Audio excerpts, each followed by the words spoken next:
The votary called it a preservation, which was their word for a cage. They arrived not with plasma cannons and declarations of war, but with the quiet, unassailable arrogance of zookeepers finding a new species of insect. They sealed our sky, erecting a shimmering energy membrane they called the Veil, and told us it was for our own protection, a quarantine to shield our delicate, emerging culture from the harsh realities of the galactic consensus. We were a pet project, a footnote in their vast, star-spanning ethnographies, and they treated us with the gentle, soul-crushing pity one reserves for a dying animal. They didn't need to conquer us. They simply waited for us to accept our place in their museum. Our governments, what was left of them, folded in a matter of weeks, signing treaties of cultural exchange that were nothing more than surrender documents written in flowery and condescending prose. In return for our compliance, they gave us gifts. They showered us with their surplus, their obsolete technology, their cosmic refuse, a junk ring, a glittering band of silver and bronze filth formed in our orbit, a celestial halo of garbage they called the accretion. It was a dumping ground for their broken consumer electronics, their decommissioned industrial fabricators, their leaky star drive cores, all dropped from on high like scraps from a master's table. They told us it was an offering, a way for us to study their engineering, to learn from their past mistakes. But we all knew what it was. It was a monument to their contempt. Accessing the accretion was forbidden. Of course, touching the master's trash was the highest crime, punishable by a quiet, efficient trip to an off-world re-education facility from which no one ever returned. So we lived beneath our cage and its halo of junk, breathing the recycled air in megacities that sprawled under the watchful gaze of silent Votari citadels that floated in the upper atmosphere like polished, metallic gods. I was born into this world of quiet subjugation. My name is Alara, and my life's work was sorting through a different kind of trash. I was a junior archivist at the Terran Votary Cultural Institute in Neo-Alexandria, a sprawling concrete behemoth where the aliens stored the sanitized version of our history.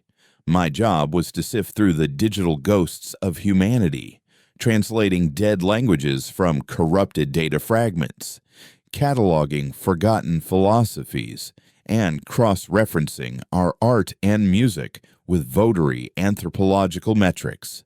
It was a slow, meticulous process of embalming our own culture for the votaries' academic curiosity. They gave us access to their archives in return, a trove of information so vast it made our own history look like a pamphlet. But it was all surface level. Curated nonsense biographies of their artists, timelines of their political alliances, endless treatises on their self-proclaimed moral superiority. It was propaganda, but it was all we had.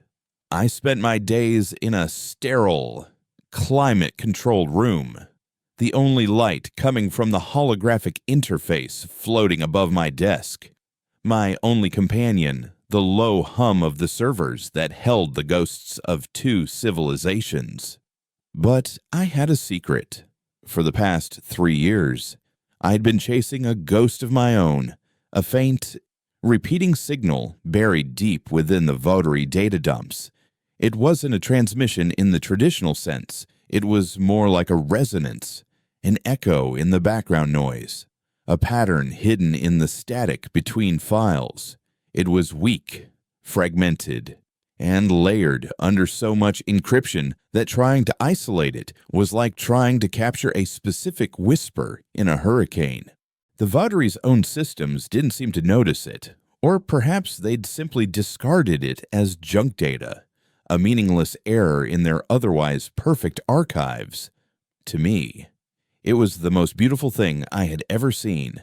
The pattern was impossibly complex, mathematical and lyrical at the same time, and it felt ancient, far older than the rest of the Votary data.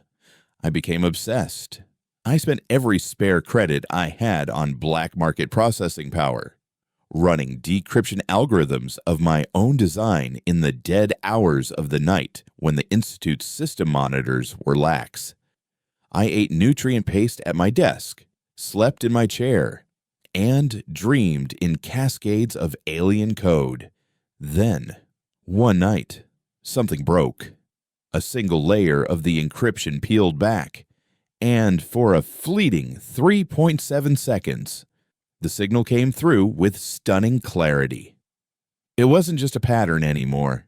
It was a voice, a chorus of voices, speaking in a language I couldn't comprehend, but understood in my very bones. It sang of vast, empty spaces between stars, of creation and decay, of a perspective so profound it made the Votary's entire civilization seem like a fleeting childhood tantrum. And with the signal came a set of coordinates, a precise location tag that I cross-referenced against orbital charts. The source wasn't in some distant nebula or forgotten star system.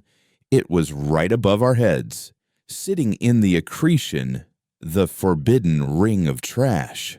The Votary hadn't just thrown away a broken machine. They had thrown away a god. And they didn't even know it. I knew I couldn't get to it alone. The Institute was my life, but its walls were just another part of the cage. To reach the source of the signal, I would have to break every law that kept our fragile peace. And for that, I needed a different kind of specialist. I needed a Yunker. The Rust Warren was the city's unofficial, unacknowledged underbelly. A labyrinth of corroded shipping containers and makeshift hab units welded together in the perpetual shadow of the city's gleaming upper levels. Here, the air tasted of ozone and desperation, and the only law was what you could enforce with a scavenged plasma cutter. This was where the Junkers lived, the outlaws who ran the Veil, slipping through Votary patrol routes in patched-together ships to pull treasure from the accretion. They were thieves, smugglers, and mechanics, the only humans who refused to live by the Votary's rules. Finding one who would listen to an archivist with soft hands and a wild theory was going to be the hardest part of the mission. I was directed to a bar called the Gantry, a hole in the wall where the dim lighting failed to hide the grime on the tables or the suspicion in the eyes of its patrons. The man I was looking for was named Kale. They said he was the best pilot in the Warren, a man who could fly a brick through a minefield if the price was right. But they also said he was a cynic, a pragmatist who trusted nothing but his ship and his next paycheck. I found him in a corner booth, nursing a glass of something that smelled like industrial solvent. He was lean and wiry, with a face that looked like it had been carved from rock and then left out in the acid rain for too long. His eyes, a startling pale gray, sized me up and dismissed me in the same instant. He didn't bother speaking. "You're Kale," I said, my voice steadier than I felt. He took a slow sip of his drink. "And you're lost. The Institute is 3 levels up and a world away." Word traveled fast in the Warren. "I'm not lost. I'm here to hire you," I said, sliding a data slate across the sticky table. It held a fraction of my research, enough to prove I wasn't completely insane, but not enough to give away the true nature of the signal. "I need you to take me into the accretion, to a specific debris field." He glanced at the slate without touching it, a smirk playing on his lips. "A field trip for the history nerd. No thanks you. I don't do scenic tours. The Votary patrols have been thick as flies on a corpse lately. It's not worth the fuel." "I'll pay you," I said, pushing my last credit chip across the table. It was a pathetic amount, barely enough to cover his fuel, let alone his risk. He laughed, a short, sore, harsh sound. "Lady, that might buy you a drink. It won't buy you my ship." Desperation made me bold. "This isn't just a tour. I've located a unique Votary artifact, pre-consensus technology, the kind of thing collectors in the outer colonies would kill for." I was bluffing, guessing, but his eyes flickered with the barest hint of interest. "You found a unicorn in a garbage heap from your desk?" he asked, his voice laced with disbelief. "How?" "I'm an archivist," I said simply. "My job is to find things people have forgotten. The Votary are arrogant. They catalog their triumphs, but they're careless with their trash. I found a ghost in their data, and it led me to a body." I leaned forward, lowering my voice. "The object I'm looking for, it's emitting a patterned energy signature unlike anything on the Votary Index. It's old, Kyle, very old, and valuable." He was silent for a long time, his gray eyes searching my face for the lie. He finally picked up the data slate, his calloused fingers swiping through my research. He was quiet, his expression unreadable as he absorbed the complex equations and resonance charts. I had no idea if he understood them, but he seemed to grasp their significance. "The Cerberus debris field," he muttered, reading the coordinates. "That's deep in the silent zone. The Votary avoid it. Too much magnetic interference. Messes with their sensors. And their engines." He looked back at me. "And ours. If my ship's inertial dampeners flicker for a second in there, we become part of the scenery. Permanently." "That's why they threw it away there," I said. "Because they knew nobody would ever go looking for it." He leaned back, tapping a finger on the table. The gears were turning in his head. I could see the cold calculus of risk versus reward. "I take a 70% cut," he said finally, "and I get salvage rights on anything else we find that isn't your precious unicorn." 30%, I countered, my heart pounding. "You're the pilot, but this is my discovery. My coordinates, 50-50. He stared at me, and a slow smile spread across his face. It wasn't a friendly smile, but it was a start. 40-60, he said. "And you do exactly what I say, when I say it. You touch nothing on my ship without my permission. You breathe when I tell you to breathe. We go in. We grab your box. And we get out. Any deviation, I leave you there. Understand? Archivist." I nodded. "I understand." 2 days later, I was strapping myself into the co-pilot seat of the Stray Dog, a ship that looked less like a functioning spacecraft and more like a collection of mismatched parts that had lost a fight with a gravity press. The cockpit smelled of stale air, burnt wiring, and Kale's cheap synth coffee. The control panels were a chaotic mix of modern Votary touchscreens, scavenged from wrecks, and ancient physical toggle switches that belonged in a museum. But as Kale's hands moved over the controls, the ship came to life with a deep, reassuring groan. The engines hummed with a power that belied their rusted exterior. He was a master, an artist at his craft. Slipping past the veil was a terrifying, breathtaking experience. Kale piloted the ship through a blind spot in the patrol grid, a moving shadow in a field of 1,000,000 overlapping sensor pings. He flew with an instinct I couldn't comprehend, his eyes darting between a dozen different screens, his hands a blur on the controls. The city fell away beneath us, a grid of lights shrinking into a jewel. And then we were in the black, surrounded by the silent, glittering river of junk. The accretion wasn't a junkyard, it was a mausoleum. The skeletal remains of votary freighters drifted silently alongside shattered domestic habitats and the dead. Glittering husks of 1,000 different forgotten technologies. It was beautiful and horrifying, a testament to a civilization so wealthy it could afford to throw away wonders.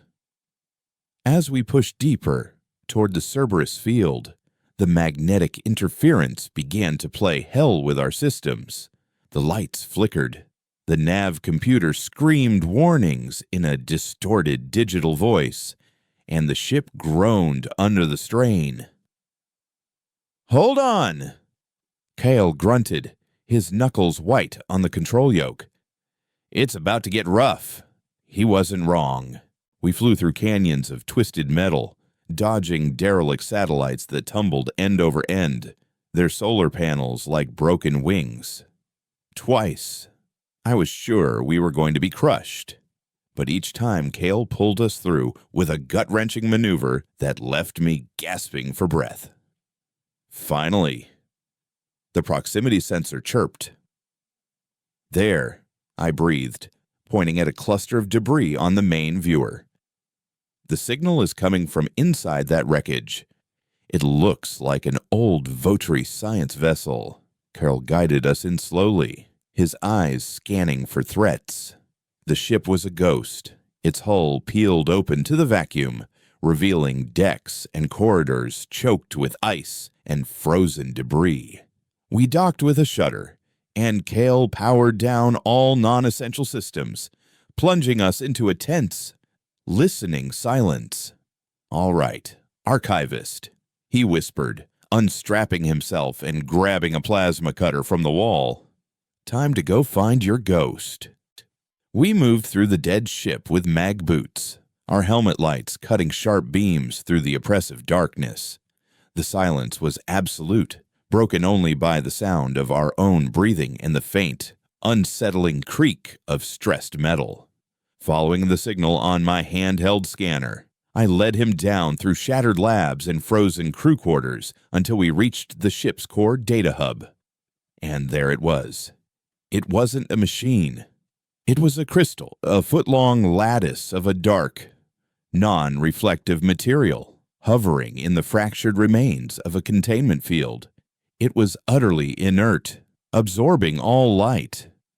And yet my scanner screamed that it was pouring out the energy I had been chasing for years. The signal pulsed from it like a heartbeat. "That's it," Kyle said, his voice tinny over the comm. "It's a rock." "It's more than a rock," I whispered, reaching out a gloved hand. As my fingers got within an inch of its surface, the chorus of voices from my dream flooded my mind. 1,000 whispers speaking at once. But before I could touch it, a blinding white light flooded the corridor, and a voice, cold and synthetic, echoed through our comms. "Unregistered vessel, you have violated votary quarantine protocols. Power down your systems and prepare to be boarded. Resistance is illogical." Kyle swore, grabbing my arm and pulling me back. "Patrol, they found us. Grab the rock," he yelled. I carefully detached the crystal from what was left of the containment field. It was surprisingly light and cool to the touch. As we scrambled back toward the stray dog, the votary patrol ship fired a warning shot, a lance of blue energy that vaporized a chunk of the derelict vessel just meters from where we were. Alarms blared on our ship before we were even inside. "Strap in!" Kyle roared, throwing himself into the pilot seat. The engine screamed to life as he slammed the throttle forward, ripping us away from the dead science vessel just as the votary fired again. The chase was a nightmare. The votary ship was faster, more agile, and infinitely better armed. Kale was pushing the stray dog to its breaking point, weaving through the densest parts of the debris field, using the junk as cover. A plasma bolt clipped our port engine, and the ship lurched violently, spinning us into a tangle of comms arrays. I could hear metal tearing, could feel the ship dying around us. "I can't outrun them," Kel yelled over the cacophony of alarms. "Their targeting solution is locked." In that moment of panic, I clutched the crystal in my lap. The voices in my head grew louder, more insistent. Without thinking, without understanding why, I pressed my bare palm against its cold, smooth surface. The universe went white. The ship didn't just move, it folded. The debris field vanished. The Votari ship disappeared. The stars themselves smeared into streaks of impossible color. There was no sound, no sensation of movement, just a nauseating, instantaneous transition. When my vision cleared, we were floating in the silent black, the accretion a distant, glittering ring behind us. We were clear. The alarms on the ship slowly died down, leaving an unnerving silence. Kyle was staring at his nav computer, his face pale with disbelief. What did you do?" he whispered, his voice shaking. I looked down at my hands. The crystal was still in my lap, dark and silent once more. But I knew, with a certainty that chilled me to the bone, that it hadn't been a rock at all. It was a key, and I had just put it in a lock, without knowing what door it would open. The silence in the cockpit was heavier than the vacuum outside. It was a dense, suffocating thing, filled with the ghosts of 1,000 unanswered questions. Kale's hands were still gripping the control yoke, his knuckles bone white, his gaze locked on the navigation screen, which displayed nothing but a flat, empty star field. The distant band of the accretion was the only landmark in an otherwise featureless void. He wasn't breathing. I finally managed to draw a shaky breath, the sound unnaturally loud in the dead quiet. Kale flinched, as if waking from a trance. He slowly turned his head to look at me, his pale gray eyes wide with a mixture of terror and raw, unfiltered fury. "What?" he said, his voice a low, dangerous rasp. "In the hell was that?" I looked down at the dark crystal in my lap. It was inert again, a piece of polished night. The voices in my head were gone, leaving behind only the echo of their impossible chorus and a profound sense of vertigo, as if my soul had been stretched across a galaxy and snapped back into place. "I don't know," I whispered. And it was the honest truth. "Don't you lie to me, archivist," he snarled, unbuckling his harness and stalking over to me. He loomed over my seat, his wiry frame radiating a caged animal's panic. "Ships don't do that. Space doesn't do that. One second we're scrap metal in a votary's crosshairs. The next we're...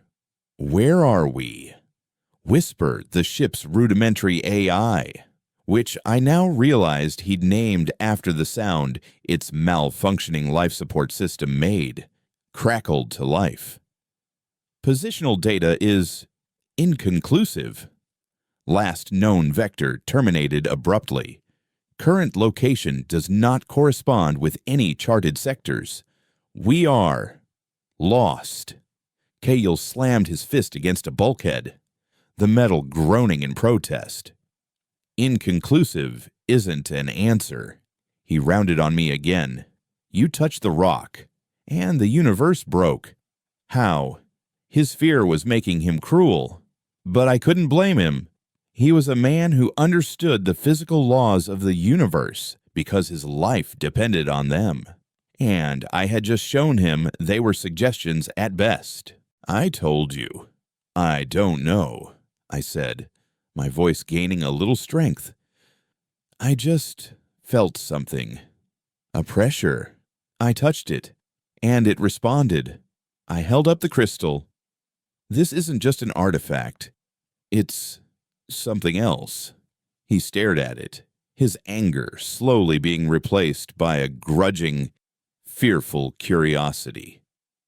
Whisper, run a systems diagnostic, full spectrum. He turned his back on me and returned to the pilot's seat, his movements stiff. The ship's internal lights flickered as the AI ran its checks, and a series of grim readouts began scrolling across the main screen. The port engine was leaking plasma. The inertial dampeners were offline, and our primary communications array was a molten slag heap. The Votari's parting shot had done more damage than we'd realized. We were alive, but we were stranded. "We're adrift," he said flatly. Not to me, but to the uncaring void outside the viewport. Even if we knew which way was home, we couldn't make the trip. We have maybe 6 hours of life support on internal reserves. He fell silent, his shoulders slumping. The cynical, unshakable Junker was gone, replaced by a man staring his own death in the face. I had to do something. I closed my eyes, focusing on the memory of the crystal song. I tried to reach for it again, not with my hand, but with my mind. A faint hum vibrated through the deck plates, and the crystal in my lap pulsed with a soft, internal violet light. Kyle spun around. It's doing it again. But this time was different. There was no violent lurch, no tearing of space-time. Instead, a holographic image flickered to life in the air above the crystal. It was a star chart, but one more complex than any I had ever seen, filled with celestial bodies and pathways that weren't on any votary or human map. A single glowing line pulsed within it, originating from a point marked with a complex glyph and ending at another, far across the chart. "It's a map," I breathed. "It's showing us the way." Kyle stared at the projection, his mechanic's brain taking over. "That's not a standard FTL route. Those lines, they look more like shortcuts. Folds." He looked from the map to the crystal, then to me. "It didn't just jump us randomly to escape. It took us somewhere specific, a safe point off the map." He ran a hand through his greasy hair. Okay. New plan. We aren't dead yet." The pragmatist was back. "There's a place, a ghost station, pre-votary mining outpost called Haven. It's in the Oort cloud.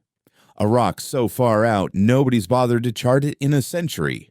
It's been my emergency bolt hole for years. If we can get there, I have supplies stashed, tools, fuel cells, things to get the dog flying right again." He looked at the holographic map.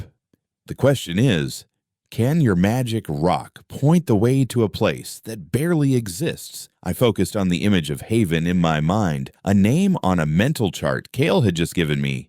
I projected the thought, the intent, at the crystal. The star map shimmered, rearranged itself, and a new, shorter path glowed into existence, leading to a tiny, insignificant speck in the outer darkness of our home system. The crystal wasn't just a map, it was an oracle. "I think it can," I said. The journey to Haven was a slow, agonizing crawl. With only our maneuvering thrusters and one damaged engine, we were limping through the dark. Kyle worked miracles, rerouting power from weapons to life support and coaxing the dying engine into giving us just enough thrust to move. During the long, silent hours, we talked. He asked about my work at the Institute, and for the first time, someone listened with genuine interest, not polite condescension. I told him about the slow erasure of our culture, about the way the Votari preserved our history by stripping it of its soul. In return, and he told me about the Rust Warren, about the fierce, unspoken code of loyalty that bound the Junkers together, a community forged in the shadow of Votari oppression. He had lost his parents during the Votari's initial pacification and had been flying the Veil since he was old enough to hotwire a speeder. His cynicism wasn't a philosophy, it was scar tissue. Haven was less of a station and more of a scar on the face of a barren, inert, pockmarked asteroid. It was an old-world relic of steel and rock, its landing bay doors permanently sealed open, its corridors subject to the hard vacuum of space. We docked inside the main hangar, the stray dog settling with a weary groan onto a deck thick with a century of dust. Call's stash was just as he'd promised: crates of power cells, spare parts, and racks of tools that looked ancient but were clearly well maintained. For the next 3 days, we worked. Kale became a man possessed, stripping the damaged engine down to its core components and rebuilding it with scavenged parts and sheer force of will. My job was to assist, to hand him tools I didn't know the names of, and to run diagnostics on the ship's systems from the cockpit. In the quiet moments between repairs, I would sit with the crystal. I learned that it responded to focus, to emotion. When I was calm, it would show me the silent, beautiful maps of the stars. When I felt the lingering fear from our escape, it would show me fragmented, terrifying images, glimpses of a war that dwarfed any conflict I could imagine, of worlds turning to glass and stars dying. These were not my fears. They were the crystal's memories. I began to piece together a fractured history. The creators of this crystal, a race I started calling the architects in my mind, had not been like the Votari. They didn't conquer or preserve, they built. They had woven the fabric of space-time itself, creating these pathways, these folds, as a cosmic transportation system. But they had an enemy, a destructive force that consumed entire galaxies, and the crystal was a key, a map, and a weapon. All at once, a relic of a war fought on a scale that was utterly beyond my comprehension. The Votari hadn't just thrown away a piece of old tech, they had discarded the legacy of the gods who came before them. On the 4th day, Kyle managed to get the main comms array partially working. It was a risk, sending out even a passive signal, but we needed to know what was happening back home. What we found was chilling. Kyle patched into the Junkers Shadow Network, a series of encrypted data streams that piggybacked on Votari transmissions. The Rust Warren was under martial law. Votari enforcers, silent. Chrome-plated machines of lethal efficiency were sweeping through the Warrens, raiding workshops and homes, dragging Junkers away for interrogation. Kyle's name and the description of the stray dog were at the top of the Votari's most wanted list. They weren't just looking for a thief anymore. They were purging a threat. "They're terrified," Kyle said, his face grim as he read the messages scrolling by. "They don't know what we did, or how we did it, but they know it's technology beyond their understanding, an unknown variable, and the Votari eliminate variables." He pointed to a message from a contact of his, a woman named Anya. "Kyle, they're taking everyone. They're asking about you, about the ship. They mentioned an energy signature. It's a hunt. Don't come back. Get out of the system if you can. Run." He shut the comms down, the silence in the cockpit suddenly feeling colder than before. "My fault," he muttered. "They're being punished because I took your job. It's not your fault. Kale, I said, my voice quiet but firm. It's mine. I started this. But we can't let it end with them. We can't let the Vaudry win by fear. He looked at me, his gray eyes searching my face. The cynicism was gone, replaced by the weary resignation of a man with no good options left. Winning, Alara. We're not winning. We're surviving. And barely at that. We have one ship, half repaired, and a magic rock we don't understand. They have a fleet that controls the entire sky. They control the sky, I agreed, standing up and walking over to the viewport, where the crystal sat on a console, its holographic map still faintly glowing. But the architects built the roads between the stars. The Votari are flying on highways, but we have the key to every back alley and secret passage in the galaxy. I placed my hand over the crystal, and the map flared to life, the primary route, the one it had first shown me, glowing with an inviting, terrifying brilliance. It wants to take us somewhere, a destination. I don't know what's there, but it's where the architects want this key to go. It's a chance. Maybe the only one we have. Kyle walked over and stood beside me, staring at the glowing path that led into the deepest, most unknown regions of space. You're asking me to make a blind jump based on a hunch from a rock you found in a trash heap to a place that might not exist, to fight a war we know nothing about. Yes, I said. I am. He was silent for a full minute, the only sound the low hum of the newly repaired engine. He looked at the comms unit, thinking of the friends he could never go back to, of the home that was now a prison. He looked at the ship, his only real companion, battered but breathing. Then he looked at me. 4060 was a terrible deal, he said, a ghost of his old smirk returning. From now on, we're partners, 50-50.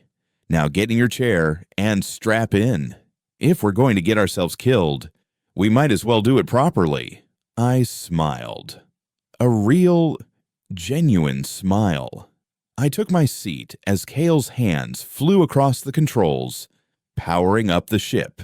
The engines of the stray dog roared to life, their sound echoing through the ghost station of Haven. I placed my hands on the crystal, focusing all my will, all my hope on the glowing destination at the end of the impossible road.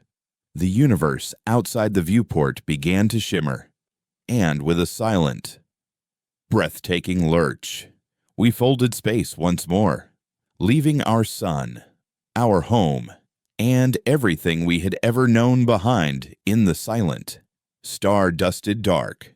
We were running into the unknown, not as a thief and his client, but as partners.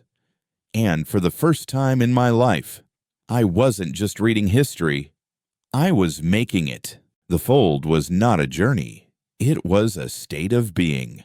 For a timeless, nauseating instant, the stray dog ceased to exist in any conventional sense, its atoms smeared across a dimension of pure potential. When reality reasserted itself, it did so with the gentle finality of a closing fist. The violent shudder was gone, replaced by a profound, humming stillness that vibrated through the ship's hull and into my bones. Outside the viewport, there was no empty star field. There was the architect. It was a ring, a structure so vast it defied comprehension, encircling a slumbering blue giant star at a distance that should have been impossible. It wasn't built from metal or rock, but from a material that seemed to be woven from captured twilight, shifting between shades of obsidian and deep violet. Its inner surface, facing the star, was a tapestry of impossible geometry, continents of crystalline forests, and oceans of liquid light, all contained within the gentle curve of the megastructure. It was a world, a machine, and a work of art, and it was utterly silent. It was a god's workshop, abandoned mid-creation. Kyle was speechless, his usual cynical commentary choked off by the sheer, overwhelming scale of it all. He simply stared, his pilot's mind trying and failing to calculate the engineering, the power, the sheer audacity required to build such a thing. Whisper, he finally managed, his voice a hoarse whisper that was ironically fitting. Scan. That. The ship's AI word, its sensors straining. Structure composition is unknown. Energy readings are off scale, but dormant. No transmissions, no life signs detected. It is quiet. We drifted in the shadow of the ring for what felt like hours. 2 microscopic specks of dust in the presence of a forgotten cathedral. I held the crystal, which now pulsed with a steady, welcoming warmth. It had brought us home, or to its home, at least. We have to go closer, I said, my archivist's curiosity overriding my fear. There has to be a way in, a port, a data hub, something. Kyle didn't argue. He had seen the impossible twice now, and the Junker in him, the man who lived to pull treasure from the debris of giants, was reawakening. He fired the maneuvering thrusters, and the stray dog began its slow, discautious approach toward the twilight ring. We found an entry point not through a docking bay, but a fissure, a hairline crack in the structure's outer shell that was still large enough to swallow our ship whole. It looked like ancient battle damage, a scar that marred the otherwise perfect surface. Gale navigated us through the chasm with breathtaking skill, the walls on either side glowing with a faint, internal light. We emerged into the ring's interior, and the universe turned inside out. Below us, the blue sun burned with a gentle, controlled fire. Above us, the ring curved away into an artificial sky, its crystalline continents stretching to a horizon that was everywhere at once. The air, according to Whisper's atmospheric scan, was breathable, clean, and charged with a subtle energy that made the hairs on my arms stand up. Kyle set us down on a vast, flat plain of the same dark material, a landing that was as smooth as silk. As soon as the engines died, the true silence of the place descended. It wasn't the absence of sound, it was a presence, a quiet so deep and ancient it felt like it was listening. We donned simple breathers, more out of habit than necessity, and stepped onto the surface of the ring. The ground was warm beneath my boots, and the air smelled of ozone and something else, something I couldn't place, like stone after a lightning strike. This place, Kyle said, his voice reverent, makes the accretion look like a leaky faucet. We walked for a time, drawn by an intuition I knew came from the crystal. It led us toward a spire that rose from the plains, a twisted needle of light that seemed to pierce the artificial sky. As we approached, a section of the plain ahead of us dissolved, shimmering away to reveal a ramp that descended into the depths of the ring. The message was clear. Enter. The interior of the ring was even more alien than its surface. There were no corridors, no doors, just vast, cavernous spaces that rearranged themselves as we moved, forming pathways of light before us. The architects hadn't built rooms, they had sculpted space itself. The crystal acted as our guide and our key. the humming in my hand intensifying as we moved deeper until we reached a central chamber, a sphere of impossible size. At its center floated a single, perfect orb of white light. The core, I whispered, a data archive, a library.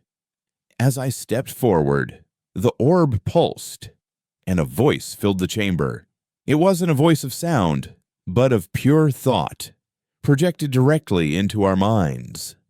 It was the chorus from the crystal, but unified, speaking as one. You are unexpected. The seed has returned, but the vessel is young, primitive. The sheer intellectual weight of the voice was crushing. It felt like an ocean trying to pour itself into a thimble. Kyle stumbled back, clutching his head. What is this? Get out of my head. I, however, felt a strange sense of familiarity. It was the language of the signal, the song I had chased for years. I held the crystal forward. We are human. I projected back, not with words, but with a feeling, an image of our world, our cage, our desperation. We seek to understand. The light pulsed gently. Understanding requires context. The seed you carry is a key, but also a history, a legacy, and a warning. The chamber around us dissolved. We were no longer standing in the ring, but floating in a sea of stars. A simulation, a memory, began to play out around us. I saw the architects.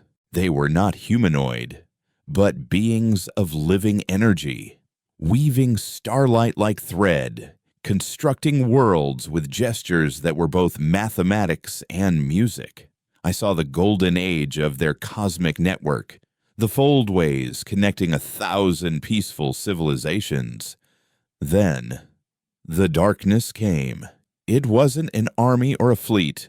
It was a presence, a formless, consuming void that moved between galaxies, a wave of entropy that erased everything it touched. Stars, planets, entire species gone, leaving nothing behind. I saw the architects fight back, not with weapons of brute force, but with creations of impossible complexity, trying to contain, to reason with, to understand the devourer. They failed. Their civilization crumbled, not in a blaze of glory, but in a slow, agonizing retreat. We could not stop it. The voice explained, its thought tone resonating with an eternity of grief. We could only prepare for a new cycle. We scattered the seeds, keys to our foundries, our knowledge, our last remaining weapons. We hid them in the refuse of lesser worlds, hoping one would find fertile ground in a species with the will to fight, the curiosity to build, and the empathy to know why they must. A species that could learn what we never could, how to defeat an enemy that is not a civilization, but a concept, the end. The simulation faded, leaving us back in the silent chamber. The orb of light now had a darker core. The votary, Kale said, his voice shaky but clear as he processed the implications. That's why they cage everyone. They're not arrogant zookeepers. They're terrified. They know about this devourer. They're trying to keep the whole galaxy quiet so it doesn't notice us. They chose to hide, I said, a cold anger solidifying in my chest. They saw this history, this threat, and they chose to be jailers, to enforce ignorance and stagnation rather than risk a fight. The Votari are a failed cycle, the voice confirmed. They found a seed long ago. The knowledge broke them. Fear became their culture. They believe that by preventing any species from reaching the stars with power, they prevent the devourer from being drawn to the sector, A flawed, cowardly logic. A new set of images flooded my mind, this time from the crystal itself. Blueprints, schematics, the design for a ship, a vessel built not from scrap and spite like the stray dog, but forged from the foundational principles of the universe.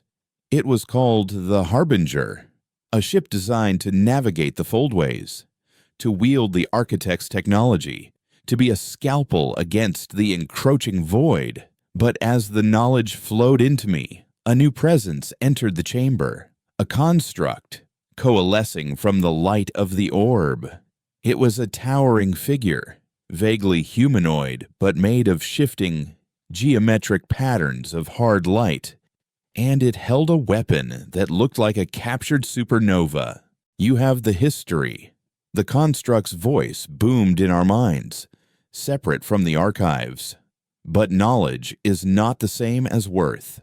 The legacy of the architects is not a gift to be given, but a burden to be earned. You are the first in 10 millennia to awaken this foundry. You will be tested. The chamber floor rippled, and the stray dog, our small, battered home, materialized in the center of the room, looking like a child's toy. The pilot will face the Guardian's maze, the construct declared. He will prove his will to survive. The archivist will face the Oracle's paradox. She will prove her wisdom to lead. The construct pointed its weapon at Kyle. "This is insane," Kyle yelled, scrambling toward our ship. "We're not here to take a test." The construct was unmoved. A shimmering field of energy enveloped the stray dog, lifting it into the air. Kyle barely made it inside before the ship was pulled through a shimmering portal that opened in the wall. He was gone. I was alone with the construct. "Your test begins." "Archivist," it said, its form turning toward me. The orb of light behind it pulsed with a challenging, inscrutable intelligence.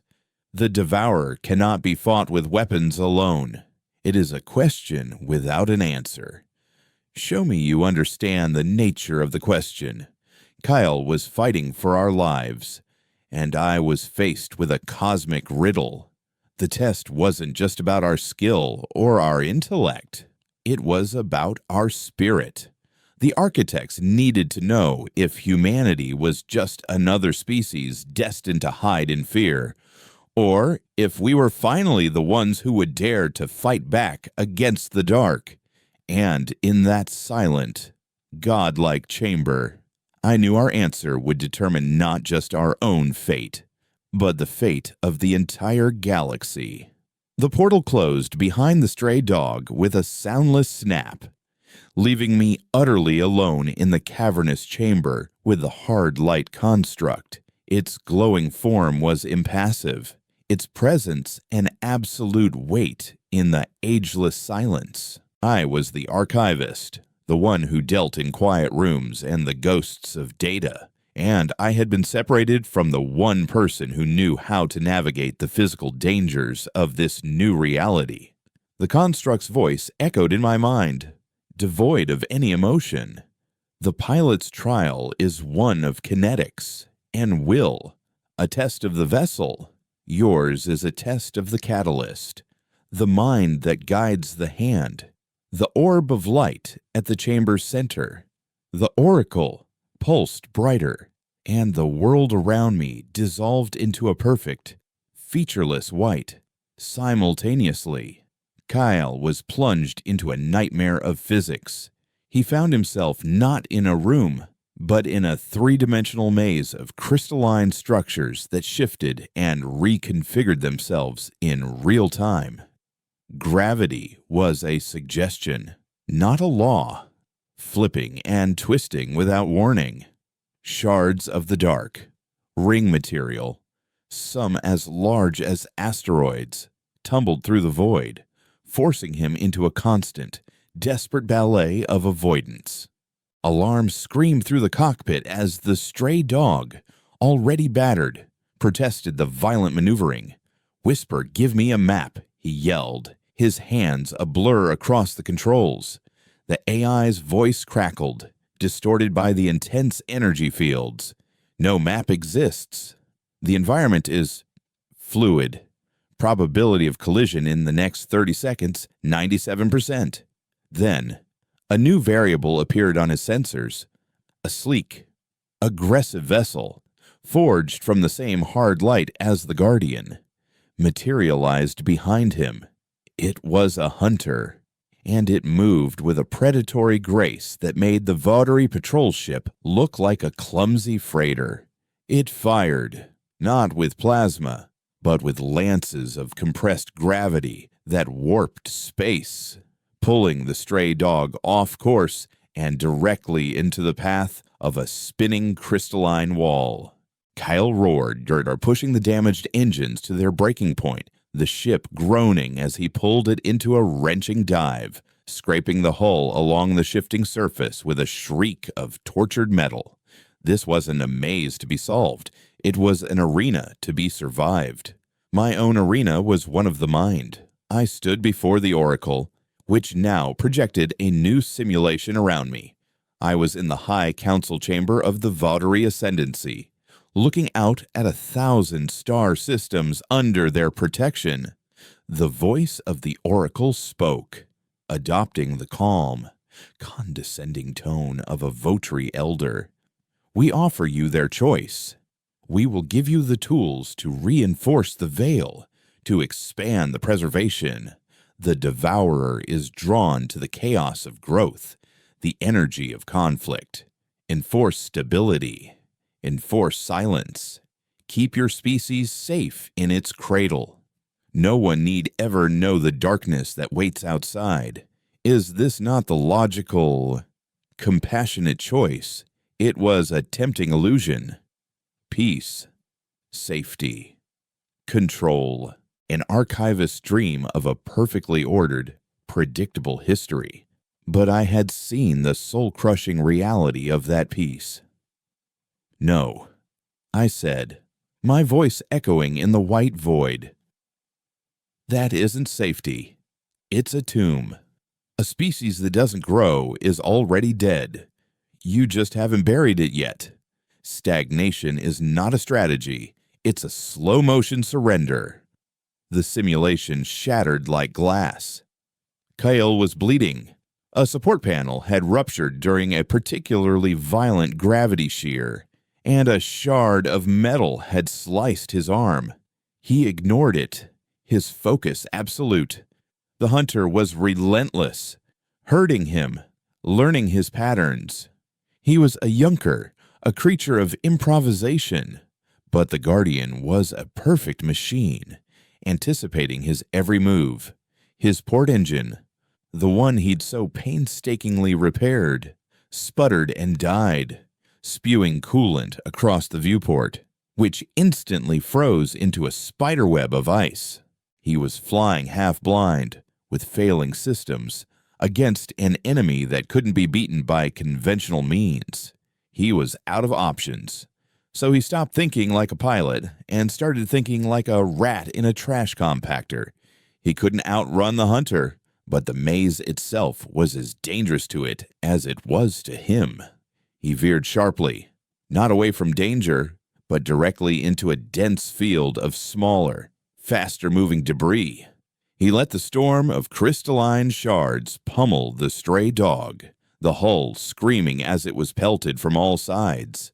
The hunter, too precise, too perfect, tried to weave through the field. That was its mistake. Cahill, using his remaining engine and thrusters, didn't dodge. He danced with the chaos, letting a larger shard graze his ship, sending him into a wild, uncontrolled spin, a maneuver no sane pilot would ever attempt. It looked like a death spiral. The hunter moved in for the kill, positioning itself to deliver a final, decisive blow. And that's when Kale fired his last functioning grappling hook, not at the hunter, but at a massive rotating crystal formation the size of a small moon. The hook bit deep, and as the formation swung around on its axis, it pulled the stray dog with it, whipping the smaller ship around in a slingshot maneuver of impossible velocity. Kyle was thrown against his restraints, his vision blurring, but he held the course. The hunter, caught completely by surprise, was directly in the path of the spinning moon. It tried to evade, but it was too late. The crystalline mass smashed into the light construct, and the hunter dissolved into a silent, brilliant flash of dissipating energy. Kyle had won, not by flying better, but by embracing the junk. The Oracle presented me with a second vision. I saw humanity, armed with the Architect's knowledge. I saw a fleet of harbingers cutting through Voteri space, liberating a dozen caged worlds, but the liberation turned to conquest. The fear of the devourer was replaced by the arrogance of power. Humanity, once the caged, became the ultimate cage maker, enforcing its own brutal peace across the galaxy to create a united front. We became the monsters we sought to destroy. Our expansion, just a different flavor of consumption. This is the alternative, the Oracle's voice stated. Strength, unity, a galaxy forged into a single, unbending weapon. Is this not the most effective way to fight the void, to become its equal and opposite? The images were seductive humanity triumphant, feared, powerful. But I saw the cost. The extinguished cultures, the silenced voices, the cold, hard logic of empire. No, I said again, my voice stronger this time. You don't fight a fire by becoming an inferno. You fight it by building a fire break. You preserve what's important. You save the things that are worth fighting for. A victory that costs us our soul is no victory at all. The vision dissolved. The featureless white returned, and I felt the full weight of the construct's attention upon me. The Oracle and the Guardian were one. You have rejected the coward's peace and the tyrant's war. Its voice resonated, a fusion of intellect and power. But the devourer is not a tyrant to be overthrown or a coward to be shamed. It is a fundamental truth of the universe. All things end. It is the question to which there is no answer. If you will not hide, and you will not conquer, what is your strategy? What is the purpose of your fight? This was the heart of the paradox. Any direct action seemed to lead to failure. It was a test designed to be unwinnable. I thought of my life in the Institute, sorting through the dead remnants of my own culture. I thought of the Voteri, so terrified of their own end that they had preemptively mummified themselves. I thought of the architects, who built wonders and were still erased. And I realized the construct was right. You can't kill an idea. You can't destroy a fundamental truth. The question wasn't how to win. The question was, what do you do when you know you can't? We don't have to answer the question. I said, my own voice a revelation in my ears. We just have to make sure it's not the last question that gets asked. The construct remained silent, waiting. You're right, I continued. All things end. The architects ended. Maybe humanity will end. Maybe the devourer will one day consume everything, and the universe will fall silent. But the purpose of a story isn't to be endless. It's to be told. The purpose of a life isn't to be immortal. It's to have meaning. I looked up, meeting the gaze of the impassive construct. Our strategy isn't to defeat the end. It's to build a legacy so bright and so profound that it casts a shadow long enough for the next cycle to begin in. We will fight, not for a final victory, but for every extra day, every new world, every new idea, We will be an archive of defiance, written in fire and hope across the stars. We will lose, eventually, but we will make our loss so meaningful that the universe will remember we were here. That is our answer. For a long moment, the chamber was utterly still. Then, the pure white light receded, and I was back in the core, the oracle pulsing with a soft, steady rhythm. A portal shimmered open, and the stray dog drifted through, its hull a patchwork of fresh scars and scorch marks. Xeel was slumped in his chair, bruised and exhausted, but he gave me a weary, triumphant grin. The hard light construct stood between us. The pilot has proven his will is stronger than perfect logic. The archivist has proven her hope is stronger than cosmic despair. You are not the strongest. You are not the wisest, but you are stubborn. A low, resonant hum filled the ring, a sound of ancient machinery waking from an eon of sleep. The floor of the chamber began to glow, etching itself with the blueprints I had seen in my mind. The foundry is yours. The knowledge of the architects is yours. The burden is yours. The construct knelt, a gesture of profound, shocking deference. Build your legacy. Last hope. We will watch. The construct dissolved into motes of light that flowed into the oracle, leaving Kale and me alone in the heart of the awakened machine. The schematics for our impossible ship glowing at our feet. We had been tested, and we had not been found wanting.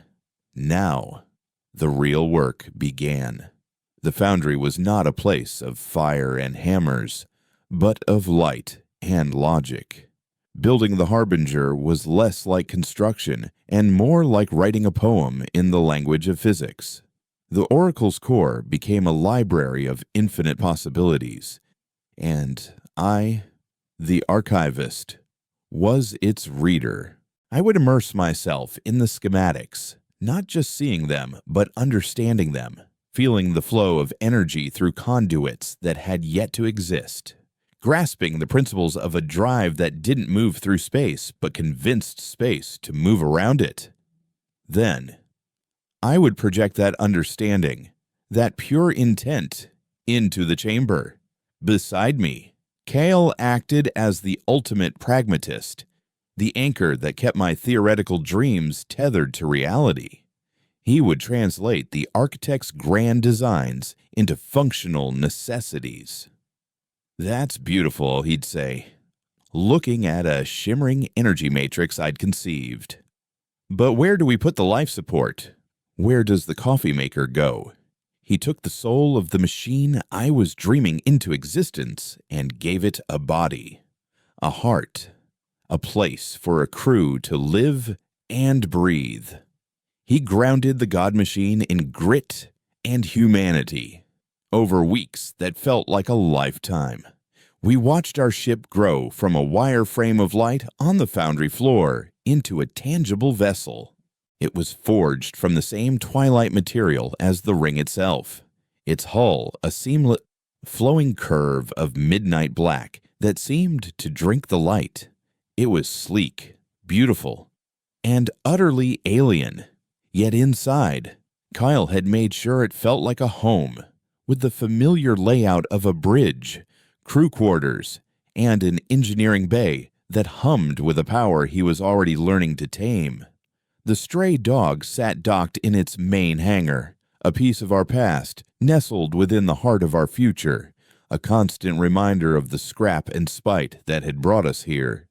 The day the Harbinger was complete, a profound silence settled between us. Our impossible task was done. Now, we had to choose the next one. There was no real choice to be made. "We're going back," Kyle said. Not as a question, but as a statement of fact. His voice was steady. The old cynicism burned away and replaced by a core of tempered steel. "Anya, the others, We don't leave our people behind. I nodded, my hand resting on a console that was warm with the ship's quiet energy. We're not just going back for them, Kyle. We're going back for everyone. The Votary built a cage and told us it was the universe. It's time to show them the sky. There was no journey. One moment. We were floating in the silent grace of the Architect's ring. The next, we were home. The Harbinger folded space and materialized in high orbit over Earth, a sliver of impossible night against the familiar blue-white marble of our world. We emerged in the blind spot of the Votary's main sensor net, but a ship like ours didn't need to hide. Its very existence was a shout. Within seconds, alarms must have been screaming across the entire Votary fleet. They came for us. A swarm of their cold, chrome patrol ships and heavy cruisers rising from the atmosphere to form a perimeter, their weapons glowing with lethal intent.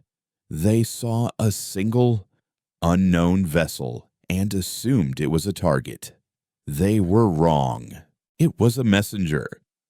"They're hailing us," Kyle said, his hands moving surely over the helm controls. "Standard threat. Surrender or be destroyed." "Don't answer," I said, my heart hammering against my ribs, not with fear, but with a fierce, burning resolve. "Patch me into their network. All of it. I don't want to talk to their fleet. I want to talk to everyone." Cale grinned, a flash of the old yunker. "Bypassing their comms, blackout.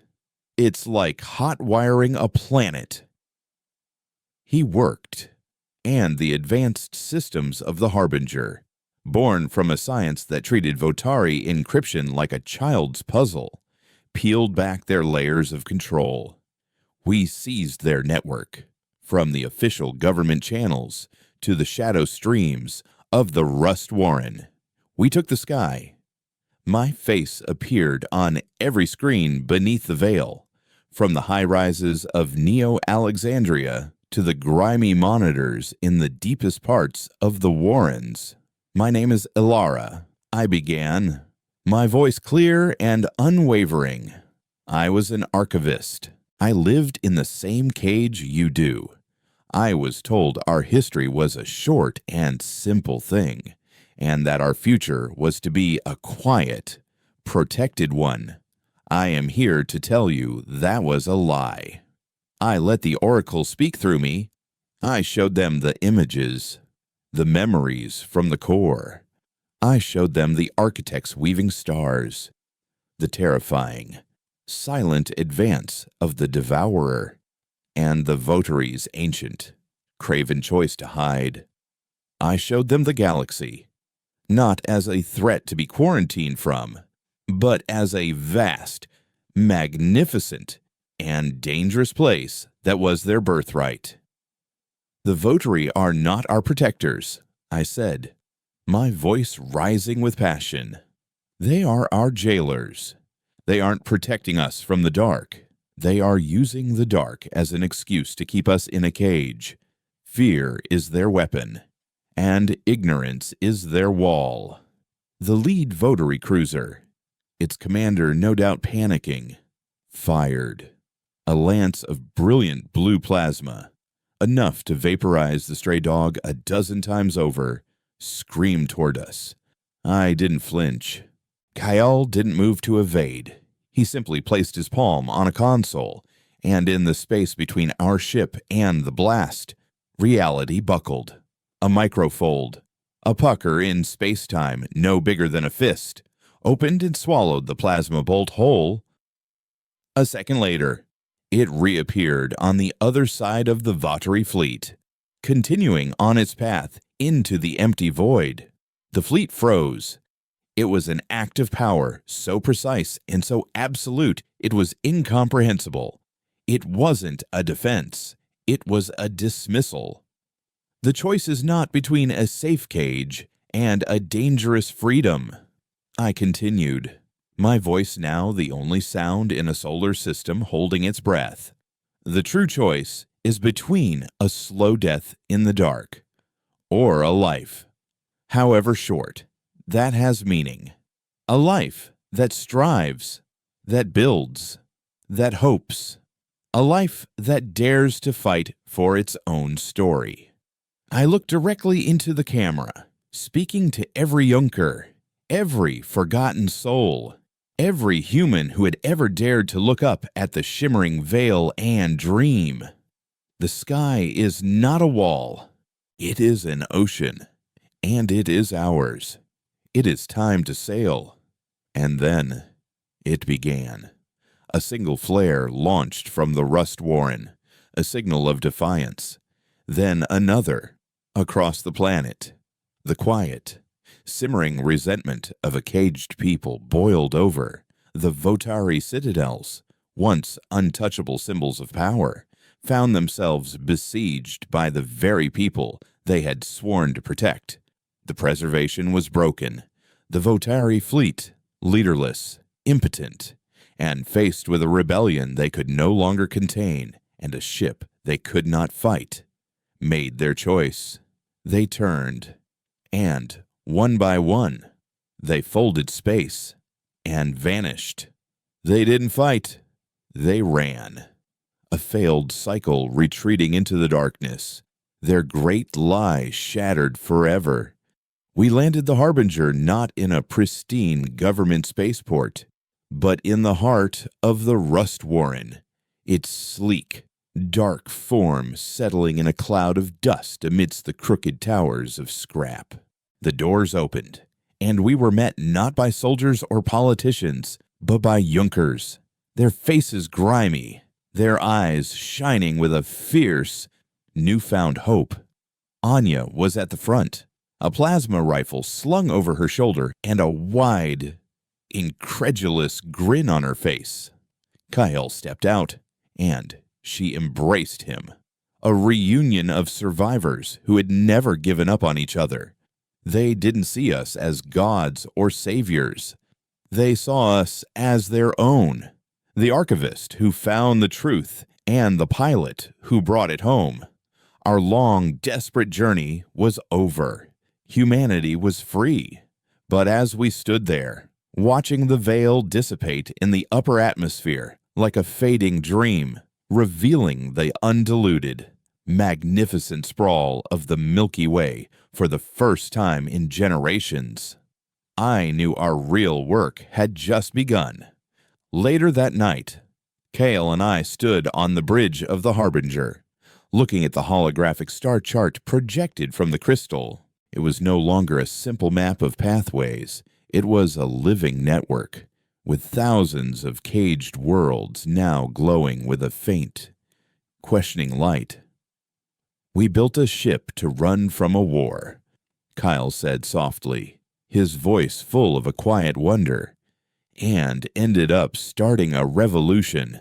"We didn't start it," I replied, tracing the glowing lines that connected the stars.